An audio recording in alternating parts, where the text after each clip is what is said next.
Take off के 25 minute बाद plane में बैठे 115 पैसेंजर्स आहिस्ता आहिस्ता करके बेहोश होना शुरू हो जाते हैं और ठीक 2 मिनट बाद कॉकपिट में लगे तमाम वार्निंग अलार्म्स बजना शुरू कर देते हैं।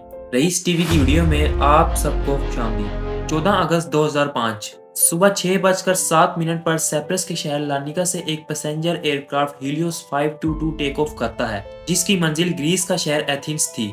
इस प्लेन को टोटल 1.5 घंटे में एथेंस पहुंचना था। टेक ऑफ के तकरीबन 25 मिनट बाद ये प्लेन 34,000 फीट के एल्टीट्यूड पर पहुंचकर अपने डिसाइडेड पाथ पर उड़ना शुरू कर देता है। ठीक 7:37 पर यह प्लेन एथेंस एयरपोर्ट के करीब पहुंचकर होल्डिंग पैटर्न में घूमना शुरू कर देता है।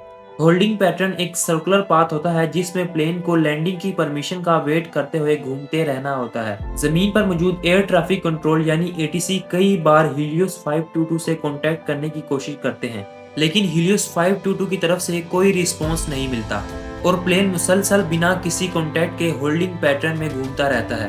15 मिनट बाद एक अलर्ट जारी किया जाता है और हेलेनिक एयरफोर्स के 2 F-16 फाइटर जेट को भेजा जाता है ताकि वो इस प्लेन को चेक कर सके। दोनों फाइटर जेट्स प्लेन के करीब पहुंचकर नोटिस करते हैं कि प्लेन के कैप्टन की सीट खाली थी और फर्स्ट ऑफिसर भी आगे की तरफ झुका हुआ था। यहाँ तक कि कोई भी पैसेंजर F-16 जेट्स को देखकर रिएक्ट नहीं कर रहा था। कुछ मिनट बाद F-16 के पायलट देखते हैं कि एक आदमी कॉकपिट में घुसता है और प्लेन को कंट्रोल करने की कोशिश करता है। F-16 के पायलट उस आदमी को जहाज को लैंड करवाने का इशारा करते हैं, जिसके नतीजे में वो आदमी नीचे का इशारा करता है, जिसका मतलब था कि ये प्लेन क्रैश होने वाला है। और ठीक 3 मिनट बाद ये प्लेन पहाड़ के साथ टकरा कर क्रैश हो जाता है। इस हादसे में प्लेन में मौजूद तमाम लोग अपनी जानों से हाथ धो बैठते हैं और पीछे छोड़ जाते हैं कुछ गहरे सवाल। आखिर टेक ऑफ के बाद उन 1.5 घंटों में क्या हुआ था? कैप्टन की सीट खाली क्यों थी? वो आदमी कौन था और कॉकपिट में क्यों घुसा था? इन सवालों का जवाब जानने के लिए हमें 8 घंटे पीछे जाना पड़ेगा। सुबह के तकरीबन 1:25 पर यही हीलियोस 522 एयरक्राफ्ट लंदन से डिपार्ट होकर साइप्रस में लैंड हुआ था और इस फ्लाइट के दौरान कैबिन क्रू को प्लेन के सर्विस डोर से कुछ प्रॉब्लम का सामना करना पड़ रहा था। प्लेन लैंड होने के फौरन बाद ही क्रू मेंबर ग्राउंड इंजीनियर्स को इन्फॉर्म करते हैं कि फ्लाइट के दौरान प्लेन के सर्विस डोर से उन्हें काफी प्रॉब्लम्स का सामना करना पड़ रहा था। लिहाजा ग्राउंड इंजीनियर्स प्लेन के डोर को अच्छी तरह से चेक करते हैं, लेकिन उन्हें कोई प्रॉब्लम दिखाई नहीं देती और इसी के साथ साथ वो कैबिन प्रेशराइजेशन लीक चेक करते हैं। एयर प्रेशर लीक तो नहीं हो रहा। एयर प्रेशर को चेक करने के लिए जहाज के इंजन का ऑन होना जरूरी था, लेकिन इस वक्त प्लेन जमीन पर था और प्लेन के इंजन बंद थे। लिहाजा ground engineer auxiliary power unit का इस्तेमाल करते हैं। ये पावर यूनिट उस वक्त प्लेन को एनर्जी प्रोवाइड करता है जब प्लेन के इंजन बंद हो। इस टेस्ट के लिए ग्राउंड इंजीनियर प्लेन के प्रेशराइजेशन सिस्टम को ऑटो से मैनुअल मोड पर कर देते हैं। इस टेस्ट से ग्राउंड इंजीनियर को प्लेन के सर्विस डोर में कोई प्रॉब्लम नजर नहीं आती, लिहाजा वो इस प्लेन को नेक्स्ट फ्लाइट के लिए रिकमेंड कर देता है। लेकिन वो एक चीज भूल रहा था।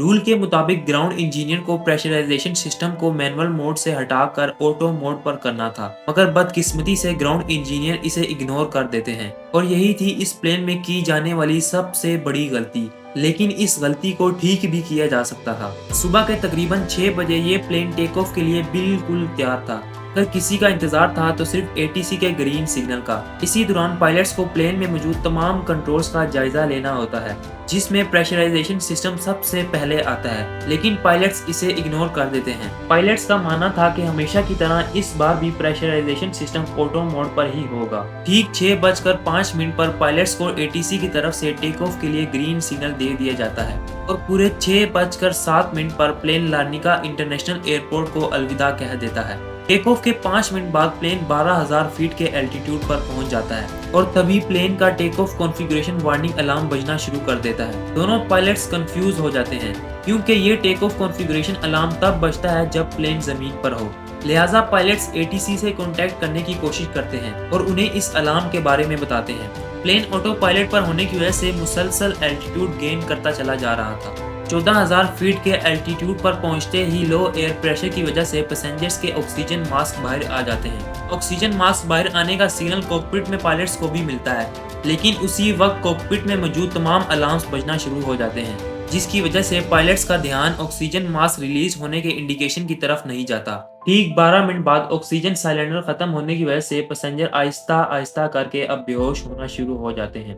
इस दौरान प्लेन 34,000 फीट के एल्टीट्यूड पर फ्लाई कर रहा था और तभी कॉकपिट में मौजूद मेन वार्निंग अलार्म भी बजना शुरू कर देता है। पायलट्स को लगता था कि शायद करंट के ओवरफ्लो होने की वजह से तमाम इक्विपमेंट हीट अप हो गए हैं, जिसकी वजह से तमाम अलार्म्स बज रहे हैं। लिहाजा पायलट्स ग्राउंड इंजीनियर से कांटेक्ट करते हैं और उनसे सर्किट ब्रेकर की लोकेशन मालूम करते हैं ताकि उसकी मदद से इलेक्ट्रिसिटी के ओवरफ्लो को कम किया जा सके। ग्राउंड इंजीनियर पायलट्स को बताता है कि कैप्टन की सीट की बैक साइड पर सर्किट ब्रेकर मौजूद है। लिहाजा कैप्टन सर्किट ब्रेकर लेने के लिए सीट से उठते हैं, लेकिन उसी वक्त कैप्टन ऑक्सीजन कम होने की वजह से बेहोश हो जाते हैं और उसी दौरान बदकिस्मती से एटीसी का प्लेन से कॉन्टैक्ट टूट जाता है। फर्स्ट ऑफिसर भी अब बेहोश हो जाता है। प्लेन को टेक ऑफ किए अब 1 घंटा 45 मिनट हो चुके थे और प्लेन ऑटो पायलट होने की वजह से एथेंस एयरपोर्ट के इर्द गिर्द होल्डिंग पैटर्न में घूमी जा रहा था। कुछ ही देर बाद हेलेनिक एयरफोर्स के 2 फाइटर जेट्स भेजे जाते हैं ताकि वो इस प्लेन की सिचुएशन रिकॉर्ड कर सकें। फाइटर जेट्स के पायलट कुछ मिनट बाद एक शख्स को कॉकपिट में घुसते हुए देखते हैं। वो शख्स और कोई नहीं बल्कि फ्लाइट अटेंडेंट एंड्रियास प्रोड्रोमोव थे, जो प्लेन के बारे में काफी कुछ जानते थे और इनके पास यूके कमर्शियल पायलट्स का लाइसेंस भी था, लेकिन वो बोइंग के हिलियोस 522 को उड़ाने के लिए क्वालिफाइड नहीं थे। फिर भी वो प्लेन को कंट्रोल करने की कोशिश करते हैं, लेकिन बदकिस्मती से प्लेन का फ्यूल अब खत्म हो चुका था। वो F-16 के पायलट को इशारा करते हैं कि प्लेन अब क्रैश होने वाला है और ठीक 3 मिनट बाद ये प्लेन पहाड़ के साथ टकरा कर तबाह हो जाता है।